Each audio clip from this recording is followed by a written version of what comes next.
Hi friends, welcome to relay 360 tailor. இந்த வீடியோவில் நம்ம என்ன பார்க்க போகிறோம் அப்படின்னா, நிறைய பேருக்கு வந்து மிஷின் கிட்ட போனாலே எனக்கு சோம்பேறித்தனமாக இருக்குக்கா, என்னால் தைக்க முடியல, ஆனால் நான் டெய்லி வந்து நிறைய தச்சு சம்பாதிக்கணும்னு நினைக்கிறேன், ஆனால் என்னால் முடியல அப்படின்னு சொல்கிறவங்க இந்த வீடியோவை ஸ்கிப் பண்ணால் முழுசாக பாருங்கள். இதில் சொல்கிற சின்ன சின்ன விஷயங்களை ஃபாலோ பண்ணிங்க அப்படின்னாலே உங்களாலையுமே வந்து ஒரு ப்ளவுஸை வந்து தைக்க முடியும்.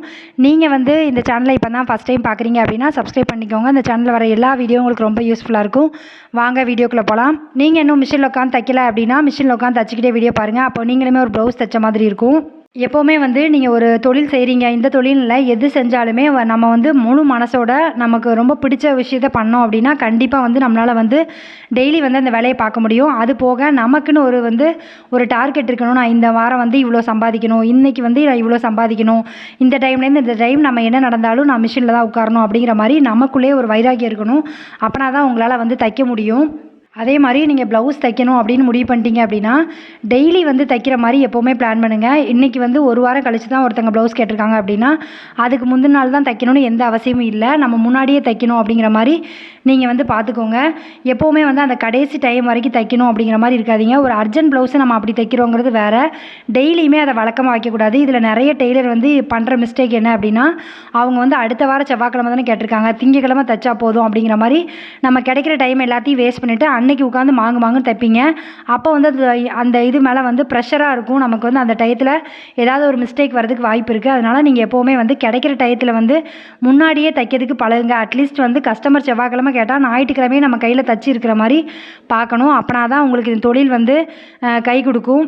நிறைய பேர் வந்து நீங்கள் சந்திக்கிறீங்க அப்படின்னா நிறைய பேரோட கஷ்டத்தெல்லாம் நீங்கள் தெரிஞ்சுப்பீங்க. நிறைய பேர் வந்து வெளியில் போய் வேலைக்கு போயிட்டு ஈவினிங் வந்து சில பேருக்குலாம் நைட்டு தான் 8 மணிக்கு தான் விடுறாங்க. அந்த டைமெல்லாம் யூஸ் பண்ணி வந்து பிள்ளைங்களை பார்த்துட்டு திரும்ப வந்து வீட்டில் வந்து சமையல் பண்ணிவிட்டு மறுநாள் காலையில் நம்ம வந்து 9 மணிக்கு போகணும் அப்படின்னா கரெக்டாக 9 மணிக்கு போகணும். அப்படிலாம் கஷ்டப்படுறத விட நமக்கு ஒரு தொழில் தெரியுது, அந்த தொழிலில் நமக்கு நல்லாவே தைக்கிறதுக்கு ப்ளவுஸும் வருது அப்படின்னா நம்ம வந்து சோம்பேறித்தனமாக இருக்கக்கூடாது. நம்ம வந்து டெய்லி இவ்வளோ வேலையை டெய்லி முடிக்கணும் அப்படிங்கிற மாதிரி யோசிங்க. நிறைய டெய்லர் பண்ணுற தப்பே வந்து கொஞ்சம் தானே இருக்குது, அடுத்த வாரம் பார்த்துக்கலாம், நாளைக்கு பார்த்துக்கலாம் அப்படின்னு ஒவ்வொரு நாளும் நம்ம ஸ்கிப் பண்ண நாள் ஓடிக்கிட்டே தான் இருக்கும். நமக்கு ப்ளவுஸும் அதிகமாகிட்டே இருக்கும்.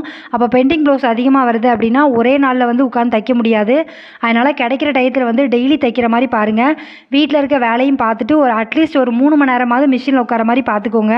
நம்ம வாழ்க்கையில் வந்து நமக்கு யார் நம்ம கூட வருவாங்க அப்படிலாம் எதுவுமே தெரியாது. நமக்குன்னு ஒரு தொழில் இருக்கணும், நம்ம வந்து இண்டிபெண்ட்டாக இருக்கணும். நமக்கு தேவையான பொருளும் சரி, நம்ம குழந்தைங்களுக்கு நம்ம வீட்டுக்கு தேவையான பொருளோ ஏதோ ஒன்று வந்து வாங்குறதுக்கு நமக்கு வருமானம் கண்டிப்பாக தேவை. விலைவாசி வந்து அதிகமாகிட்டே இருக்குது, அதுக்கு தக்கன நமக்கு வருமானம் வேணும். அதனால் ஒருத்தர் சம்பாதிச்சுலாம் இப்போ குடும்பத்தை ரன் பண்ணுறது ரொம்ப கஷ்டம். அதனால் கிடைக்கிற வாய்ப்பை பயன்படுத்தி கண்டிப்பாக வந்து தைங்க. ஏன்னா நமக்கு வந்து வெளியில் போய் வேலை பார்க்குறதுக்கு சில பேருக்கு சூழ்நிலை வந்து சரிப்பட்டு வராது. அப்படிங்கும்போது இப்படி ஒரு தொழில் இருக்குது அப்படின்னா கண்டிப்பாக அது உங்களுக்கு தெரியும் அப்படின்னா கண்டிப்பாக நிறையவே சம்பாதிக்க முடியும். மிஷினில் உட்காந்து தைக்கணும்னு நீங்கள் முடிவு பண்ணிட்டீங்க அப்படின்னா கண்டிப்பாக வந்து அந்த ப்ளவுஸை முடிச்சுட்டு தான் எந்திக்கணும் அப்படிங்கிற மாதிரி ஒரு வைராக்கியத்தில் இருங்க.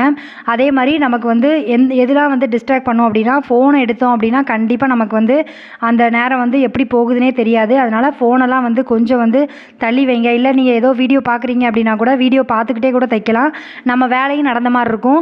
அதனால் நமக்கு எதெல்லாம் வந்து டிஸ்ட்ராக்ட் பண்ணி நம்மளோட டயத்தை வந்து வேஸ்ட் பண்ணுது அப்படிங்கிறத பாருங்கள். காலம் வந்து போனதுக்கு அப்புறம் நம்மளால் வந்து எதுவுமே உருவாக்க முடியாது. அதனால் கிடைக்கிற டயத்தை பயன்படுத்தி நம்ம வந்து சம்பாதிச்சு வச்சுக்கணும். எப்போவுமே வந்து நமக்கு வந்து மொபைலோ இல்லை வந்து நீங்கள் பார்க்குற டிவியோ இல்லை பக்கத்து வீட்டில் உட்காந்து பேசினாலும் நமக்கு யாரும் வந்து வருமானம் கொடுக்க போகிறதில்ல. நமக்குன்னு ஒரு தொழில் இருக்குது, நம்ம வந்து அதை கரெக்டாக பண்ணணும். அது போக தான் நம்மளோட என்டர்டைன்மெண்ட் இருக்கணும். அதே மாதிரி நமக்கு வந்து ஒரு பிரச்சனை அப்படின்னா யார்கிட்டையும் போய் நம்ம வந்து நிற்கக்கூடாது. அப்படின்னா நமக்கு கிடைக்கிற டயத்திலே வந்து நம்ம வந்து பயன்படுத்தி தச்சுக்கணும். வாய்ப்பை வந்து சரியாக பயன்படுத்துங்க. நம்ம வந்து ஒரு கஸ்டமரை விட்டுட்டோம் அப்படின்னா அவங்ககிட்டேருந்து வர்ற 4 கஸ்டமரை நம்ம விட்ட மாதிரி தான். அதனால் எப்போவுமே வந்து கஸ்டமர் கேட்குற டயத்துக்கு முன்னாடியே தச்சு வைக்கிற பழக்கத்தை கொண்டு வாங்க. நிறைய பேர் வந்து இந்த தொழில் விட்டு போகிறதுக்கு ரீசன் என்ன அப்படின்னா, சில மாதம் வந்து எனக்கு தைக்கிறதுக்கே வரமாட்டேங்குக்கா அப்படின்னு நினைக்கிறீங்க. சில மாதம் அப்படி தான் இருக்கும், சில மாதம் வந்து நல்லா ஓடும். அதனால் நீங்கள் வந்து கிடைக்கிற நேரம் வந்து நல்லா பயன்படுத்தி தச்சு வச்சுக்கோங்க. அடுத்த மாதம் நமக்கு ஓடலைனாலும் இந்த காசு வச்சு சமாளிக்கலாம், அந்த மாதிரி இருங்க. அதுக்கப்புறமா நிறைய பேர் வந்து ஒரு கமிட்மெண்ட்டோடு இருந்தால் மட்டும்தான் சில பேருக்குலாம் வந்து ஒரு வேலையை பார்க்க தோணும். அப்படிங்கும்போது நீங்கள் ஒரு மாதம் ஒரு 5000 ரூபாயோ இல்லை 2000 ரூபாயோ இல்லை 1000 ரூபாயோ உங்களால் எவ்வளோ முடியுமோ அந்த ரூபாயை வந்து நம்ம வந்து ஒரு நகைச்சீட்டு போடுறோம் இல்லை வந்து சேவிங் ஸ்கீம் ஏதாவது போடுறோம் அப்படின்னா அப்படி போட்டிங்கன்னா அதுக்கு நம்ம கொடுக்கணும் அப்படிங்கிறதுக்காகவே நம்ம தைக்கணும்னு தோணும். அப்போ தான் நமக்கு வந்து நம்ம ஒரு பொருளை வந்து நம்ம காசில் சம்பாதிச்சு வாங்கினோன்னா நமக்கு ஒரு திருப்தி கிடைக்கும். அது நமக்கு பெரிய விஷயமாகவும் தெரியும். ஆனால் நம்ம வீட்டிலே இருந்துட்டு ஒரு தொழில் பண்ணி நம்மளால் ஒரு பொருள் வாங்க முடியும் அப்படின்னு நமக்கு ஒரு கான்ஃபிடென்ட் கிடைக்கும்போது நம்மளை அறியாமல் நம்ம மேலே வந்து இன்னும் இன்னும் நம்ம நிறைய சம்பாதிக்கணும், நிறைய வந்து சேர்த்து வைக்கணும், நிறைய வந்து நம்ம வீட்டுக்காக பண்ணணும் அப்படிங்கிறது தோணும். அதனால் உங்கள் கான்ஃபிடென்ட் லெவல் எப்போல்லாம் கம்மியாகுதோ அப்போல்லாம் வந்து நம்ம வீட்டுக்கு நம்ம ஏதாவது இதை வந்து நம்ம பண்ணணும், ஒரு நகை எடுத்து கொடுக்கணும், நம்ம பிள்ளைங்களுக்கோ இல்லை நம்ம ஹஸ்பண்டுக்கோ இல்லை நமக்கோ ஏதோ ஒன்று தேவை அப்படின்னா நம்ம வாங்குறதுக்கு நம்ம கையில் வந்து காசு இருக்கணும் அப்படிங்கிறத யோசிங்க. இந்த காலத்தில் வந்து யாரையும் நம்பி நம்மளால் வாழ முடியாது. நம்ம கை தான் நமக்கு உதவி. யாருக்கு வந்து நமக்கு எப்படி சூழ்நிலை எப்போ மாறுது அப்படிங்கிறது தெரியாது. அப்படிங்கும்போது நம்ம கிடைக்கிற வாய்ப்பை பயன்படுத்தி தைங்க. நம்ம வாழ்க்கையில் வந்து நம்ம ஜெயிக்கணும் அப்படின்னு நினைக்கா கண்டிப்பாக வந்து நம்ம கொஞ்சம் கஷ்டப்பட்டு தான் செய்யணும். கஷ்டப்பட்டோம் அப்படின்னா கண்டிப்பாக ஒரு நாள் வந்து நம்ம மேலே வருவோம். நம்மளையும் வந்து நம்மளை ஒருத்தங்க வந்து இழிவாக பேசுகிறாங்க, இல்லை நம்மளை வந்து நீலாம் என்ன பண்ணிடுவ அப்படிங்கிற மாதிரி யோசிக்கிறாங்க அப்படின்னா அவங்க முன்னாடி நம்ம வாழ்ந்து காமிக்கணும், அவங்க முன்னாடி நம்ம ஜெயிக்கணும்னு ஒரு வைராக்கியத்தோடு இருங்க. நம்ம வைராக்கியம் தான் நம்மளை அடுத்த ஸ்டெப்பு கொண்டு போகும். விளையாட்டாக வந்து நம்ம வந்து இந்த தொழில் எடுத்துக்க முடியாது. ஏன்னா நமக்கு வந்து கஸ்டமர் தான் வந்து ரொம்ப முக்கியம். அந்த கஸ்டமர் வந்து நம்ம ரெகுலராக வரணும் அப்படின்னா கண்டிப்பாக நம்மளால் வந்து கரெக்ட் டயத்துக்கு கொடுக்கணும். அதே மாதிரி நம்ம வந்து எப்போவுமே அவைலபிளாக இருக்கிற மாதிரி பார்த்துக்கணும். எப்போ பார்த்தாலும் நம்ம வந்து இல்லை ஆள் இல்லை டைம் இல்லை அப்படிங்கிற மாதிரி சொல்லிட்டே இருந்தோம்னா நம்ம கஸ்டமர் நம்மளை விட்டு போயிட்டே இருப்பாங்க. அதனால் கிடைக்கிற ப்ளவுஸ் எல்லாத்தையுமே தைச்சிட்டோன்னா நம்ம ஃப்ரீயாக இருக்கும்போது அவசரமாக கேட்குறவங்களுக்கு நம்ம தைச்சி கொடுக்க முடியும். அதனால் எப்போவுமே வந்து உங்கள் டயத்தை வந்து நீங்கள் ஒழுங்காக பயன்படுத்துங்க. நம்ம கிடைக்கிற டயத்தை பயன்படுத்தணும் அப்படின்னாலே இதில் நிறைய ரூபாய் வந்து சம்பாதிக்கலாம். ஒரு நாள் ஃபுல்லாக மிஷினில் உட்காரணுமா அப்படின்னு கேட்டால் கண்டிப்பாக கிடையாது. அட்லீஸ்ட் ஒரு 3 மணி நேரம் உட்காந்திங்கனாலே ஒரு 2 ப்ளவுஸ் தைச்சாலும் நமக்கு ஒரு 500 ரூபாய் சம்பாத்தியம் கிடைக்கும். அதை கெடுத்துட்டு நம்ம வந்து ஒரு ஃபோன் பார்த்துக்கிட்டோ இல்லை டிவி பார்த்துட்டோ இல்லை பக்கத்து வீட்டுக்காரங்கிட்ட பேசிக்கிட்டோ நம்ம வந்து டைம் வேஸ்ட் பண்ணிக்கிட்டு இருக்கோம். நான் அது தப்புன்னு சொல்லலை. நம்மளோட வேலையை கெடுத்துட்டு அந்த வேலையை பண்ணக்கூடாது அப்படிங்கிறத நான் சொல்கிறது. நீங்கள் மற்ற டைம் வந்து உட்காந்து பேசுங்க, ஒன்றும் பிரச்சனை இல்லை. குக்கி வச்சுக்கிட்டே வந்து ஒருத்தங்கிட்ட உட்காந்து பேசுகிறீங்களா தப்பு இல்லை, இல்லை ஃபோன் பார்க்குறீங்களா அது தப்பு இல்லை. நம்ம வேலையும் நடந்துக்கிட்டு இருக்கணும், அதை மட்டும் நீங்கள் பாருங்கள். டெய்லி வந்து தைக்கணும் அப்படின்னா கண்டிப்பாக நீங்கள் பண்ண வேண்டிய வேலை காலையில் சாப்பாடு மதிய சாப்பாடு எல்லாத்தையுமே வந்து காலையில் ஒரு 11 மணிக்குள்ள முடிச்சிட்டிங்க அப்படின்னா நமக்கு வந்து ஃப்ரீயாக இருக்கும். அந்த மினிமம் வந்து நம்ம தைக்கிறது வீட்டிலேருந்து தைக்கிறவங்களுக்கு கிடைக்கிற நேரமே அந்த 11:30 12 மணிலேருந்து நம்ம தைக்க ஆரம்பித்தோன்னா ஒரு 3:30 மணி வரைக்கும் பிள்ளைங்க வீட்டுக்கு வர வரைக்கும் நம்ம தைக்கலாம். அதுக்கப்புறம் நம்ம வந்து வீட்டில் டியூஷன் இருக்குது, இல்லை நம்ம தான் சொல்லிக் கொடுக்கணுனாலும் நமக்கு அதில் டைம் போயிடும். அதனால் அந்த டைம் மட்டும்தான் நமக்கு தைக்கிற டைமு. அந்த டைமில் வந்து நம்ம பயன்படுத்தி தைச்சிக்கணும். மற்ற நேரம் வந்து நமக்கு வந்து ஃபோன் பார்க்குறதுக்கோ இல்லை யார்ட்டையும் பேசுகிறதுக்கோ வந்து நீங்கள் எடுத்துக்கோங்க. அதை பற்றி தப்பு இல்லை. எப்போவுமே வந்து உங்கள் வாழ்க்கையில் வந்து பிரச்சனையே வரக்கூடாது, எனக்கு மற்றவங்க வந்து எதுவும் என்னை வந்து திட்டிடக்கூடாது அப்படின்னு நினச்சிங்க அப்படின்னா கண்டிப்பாக உங்கள் வேலையில் வந்து நீங்கள் பிஸியாகவே இருங்க. நம்ம எப்போவுமே வந்து பிஸியாக இருந்தோம் அப்படின்னா நமக்கு சில பிரச்சனை வராமல் இருக்கும். நீங்கள் ட்ரை பண்ணி பாருங்கள். நைட்டே வந்து வெட்டி வச்சுட்டு காலையில் உட்காந்து தைக்க ஆரம்பிச்சிட்டிங்க அப்படின்னா மற்ற எந்த நினப்புமே உங்களுக்கு வராது. நம்ம தைக்கணும், இந்த ப்ளவுஸ் கொடுத்தோன்னா நமக்கு இவ்வளோ அமௌண்ட் கிடைக்கும் அப்படிங்கிறதான் ஞாபகம் வரும். அதனால் நீங்கள் அதை மட்டும் யோசிங்க. நம்ம கூட வந்து நேற்று வந்து சண்டே வந்து நான் வந்து தைச்சேன். நீங்கள்லாம் என்ன பண்ணீங்க அப்படிங்கிறத கீழே கமெண்ட் பண்ணுங்கள், பார்க்கும்போது தெரிஞ்சுக்கிறேன். எனக்கு வந்து நேற்று தைக்கிறதுக்கு எந்த ஆர்டருமே இல்லை. முந்தின நாள் எனக்கு வந்து ஒரு பால்கோடு எடுக்கிற வீடு வந்து திடீர்னு தான் அந்த அக்காவுமே தைப்பாங்க. அவங்களால தைக்க முடியல, வீட்டில் வந்து வேலையே சரியாக இருக்குக்கா, எனக்கு கொஞ்சம் தைச்சி கொடுங்க அப்படின்னு சொல்லியிருந்தாங்க. அதில் வந்து ஒரு 3 ப்ளவுஸும் ஒரு ஆஃப் சாரிக்குள்ள ப்ளவுஸும் இருந்துச்சு. அதுவுமே தைக்க வேண்டியிருந்துச்சு. நான் ஒரு 3 மணி வரைக்கும் ரெஸ்ட் எடுத்துக்கிட்டேன். அதுக்கப்புறம் உட்காந்து தைச்சி நான் வந்து முடிச்சிட்டேன்.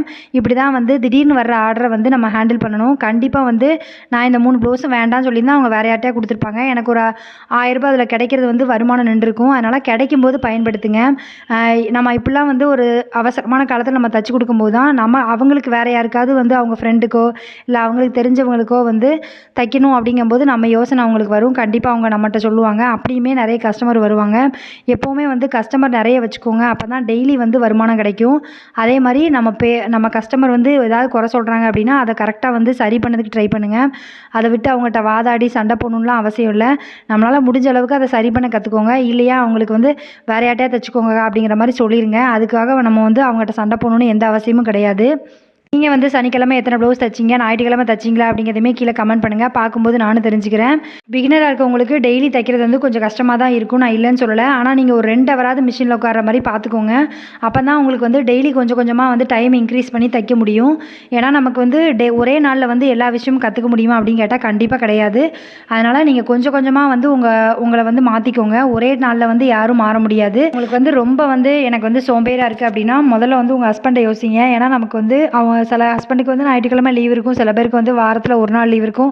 அப்படி இருந்தாலுமே வந்து கரெக்டாக வேலைக்கு போயிடுவாங்க. என்ன ரீசன்னா ஒரு நாள் அவங்க வேலைக்கு போனாலும் சம்பளம் வந்து கட் ஆகும், நம்ம ஃபேமிலி ரன் பண்ண கஷ்டப்படுவோம் அப்படிங்கிறக்காக உடம்பு சரியில்லைனாலும் மாத்திரையை போட்டு போகிற ஹஸ்பண்ட் நிறைய பேர் இருக்காங்க.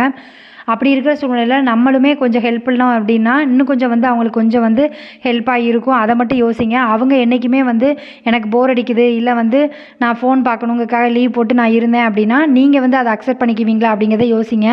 ஃபோன் பார்க்குறதோ இல்லை மற்றவங்கள்ட்ட பேசுகிறதோ நம்ம வேலைக்கான தடை கிடையாது. நம்ம தான் அதை வந்து யோசிக்கணும். இந்த டைம் வந்து நான் இந்த வேலையை பார்க்கணும், இந்த டைம் வந்து நான் இந்த வேலையை முடிச்சிடணும் அப்படிங்கிற மாதிரி நீங்கள் தான் மைண்ட் செட்டு கொண்டு வரணும்.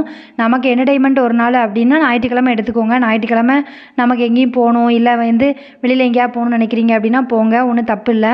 வாழ்க்கையில் வந்து ஜெயிக்கணும் அப்படின்னா கொஞ்சம் கஷ்டப்பட வேண்டியது இருக்க தான் செய்யும். நம்ம வந்து அதை யோசிக்காமல் கஷ்டப்பட்டோம் அப்படின்னா பின்னாடி வந்து நம்ம நல்லா இருக்கலாம். நிறைய பேர் வந்து வெளியில் தச்சு கொடுக்கறதுக்கு ரொம்ப பயப்படுறீங்க. அப்படி இருக்கிறவங்க கண்டிப்பாக வந்து வெளியில் தச்சு கொடுக்க வந்து பயப்படாதீங்க. கண்டிப்பாக வந்து ட்ரை பண்ணுங்கள். ஏன்னா நமக்கு வந்து சின்ன சின்ன தப்பு வரதான் செய்யும் ஸ்டார்டிங் ஸ்டேஜில். போக போக வந்து நம்ம வந்து கரெக்டாக தைக்க ஆரம்பிச்சிருவோம். அதனால் நீங்கள் அதுக்கு பயந்துக்கிட்டு நான் தைக்காமல் இருக்கேன், காசு சம்பாதிக்காமல் இருக்கேன்னு இருக்காதீங்க. நமக்கு வந்து இந்த தொழிலில் பயங்கரமாக சம்பாதிக்க முடியும். ஒரு நாளைக்கு நீங்கள் 1000 ரூபாயிலேருந்து 2000 ரூபாய் வரைக்குமே நம்ம வந்து நினச்சோம் அப்படின்னா கண்டிப்பாக சம்பாதிக்க முடியும்.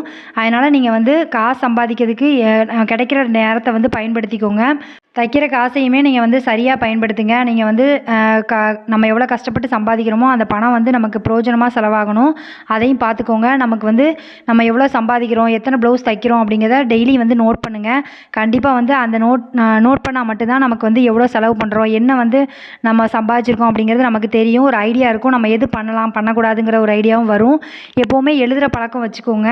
நமக்கு எத்தனை ப்ளவுஸ் இன்றைக்கி ஆர்டர் வந்திருக்கு, நமக்கு என்ன வந்து கரெக்ஷன் சொல்லியிருக்காங்க, எல்லாமே வந்து எழுதி வச்சிட்டோம் அப்படின்னா என்றைக்கா இருந்தாலும் நம்ம எடுத்து பார்க்கும்போது நமக்கு வந்து கண்டிப்பாக தெரியும். நிறைய பேர் வந்து நோட்டில் வந்து எழுதி வைக்கிற பழக்கமே இல்லை. தயவுசெய்து எழுதி வச்சு பழகுங்க. அப்படின்னா தான் உங்களுக்கு வந்து சின்ன சின்ன மிஸ்டேக்னாலும் நமக்கு தெரியும். நம்ம யார்ட்டையும் ஒரு 10 ரூபாய் எக்ஸ்ட்ரா வாங்கினாலும் தெரியும், இல்லை நம்ம வந்து கம்மியாக வாங்கியிருக்கோம் அப்படின்னாலும் தெரியும். அவங்க கொடுத்துட்டாங்களா இல்லையாங்கிறது நமக்கு தெரியும். அதனால் நீங்கள் வந்து எழுதி வைக்கிற பழக்கத்தை கொண்டு வாங்க. நமக்கு வந்து வரவு செலவு எப்போவுமே இருக்கணும்.